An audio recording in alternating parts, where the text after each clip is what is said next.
What's up, guys? So you finally decided you want to ride a motorcycle. You don't know where to start. You don't know how it works. So the first step is understanding all the controls on the motorcycle. Mine is a Kawasaki Z750R. So you'll find that most of the features on this bike are pretty and fairly standard. So what I'm going to do is I'm just going to take you through all the controls, how they work and what they're for as a first step. So first things first, we'll start over here on the left. This is your clutch lever. So basically engage the clutch, disengage the clutch. Now right down here next to the handle is a cluster of buttons. You have your horn here, you have your turn signals. Now the way this works is if you want to turn left, you push it to the left, and then to switch it off, you just push it back in. Same for the right, push to the right, push it back in. Right above that, you have your low and high beam button. Fairly straightforward. Low beam, flip it to high beam. Okay. Now on some bikes, you will find a hazard light button. It basically turns on all your turn signals at the same time to alert people of your presence on the side of the road. Very simple. Push in to engage, and then push again to release. Now there's a button over here which you can access with your forefinger, which is basically called a pass switch. This basically does the same thing that your lever in a car does to flash your headlights. So you can use this to flash someone in front of you to give you way, or in some cases flash someone while you're slowing down to tell them to pass. Now moving in towards the middle, this is your dashboard cluster and your ignition switch. So ignition switch, obviously off, on position. There's also a fairly standard feature, which is a lock feature where you can lock your steering to slow people from stealing your bike. So what it does is you turn your handlebar all the way to the left, and then you push the key in, turn it all the way to the lock position, take the key out. What this does is steering is locked. So it slows down anybody trying to put your bike in neutral and push it away.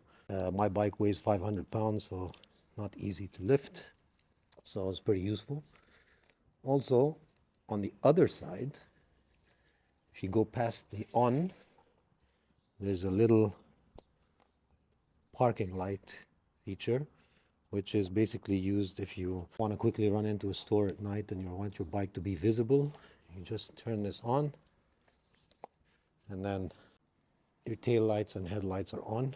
Okay, now also your dashboard cluster. This basically has the basics. Switch the ignition on to show you.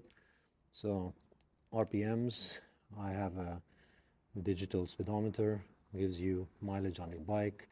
This is the engine temperature, and luckily I have a fuel gauge, which isn't available on some bikes. There's also a little light to show you that you're in neutral. On some bikes there's a gear indicator, however unfortunately mine doesn't have one. Now moving over to the right, here we have a big red button called the kill switch. So just let me go around. Now the kill switch, if it is in this position with that X inside the circle, the bike will not start. So in order to start the bike, it needs to be in the run position, like that. Now underneath that is the start button. So basically to start the bike, the ignition has to be on. This has to be in the run position, and then you start the bike like this.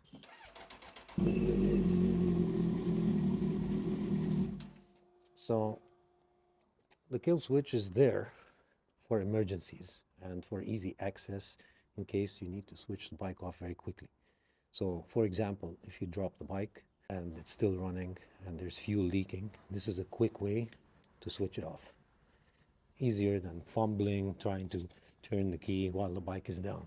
That's just one example. can also use the kill switch to turn off your engine. Next, this is your throttle. So basically you twist to open the throttle and then goes back, close the throttle. Right in front of that, this is your front brake lever. Front brakes on a bike provide about 70 to 80% of your stopping power. So these are your main brakes for a quick stop. And that's why, because they are so powerful, you need to be careful never to grab them. Otherwise you can end up looping your bike. Some people will have 4 fingers and squeeze. Some will use 3. I personally use only 2. That's all I need. That's where I'm comfortable, and it's enough to stop the bike even in emergencies when you squeeze. I also cover the front brakes while I'm riding because it's a lot easier to react quickly in case you need to stop rather than having to move your fingers, putting them on, and then braking. But that's a whole other topic. Moving down, the right side of the bike is your brake pedal. This pedal is for the rear brakes. Okay, rear brakes, you should actually use front and rear most of the time, but rear brakes are very useful for finishing your stop in a more balanced way. They're good for when you're turning to ride the rear brakes, control the bike. We'll get into that later. But yes, your main brakes are the front brakes. Now moving over to the other side of the bike, this is your shifter. I know a lot of people are confused about this, but the way this works is on most bikes, it's 1 down to go into first gear, and then 2, 3, 4, 5, 6. However many gears you have. Mine has 6, but 5 or 6 is probably the norm nowadays. So basically, to shift into first, you press with your foot down, and then every other gear, put your foot underneath, 2, 3, 4, and so on. Now, the question about neutral. The only way to get into neutral is either from first gear, half a click up, or second gear, half a click down. That's the only way.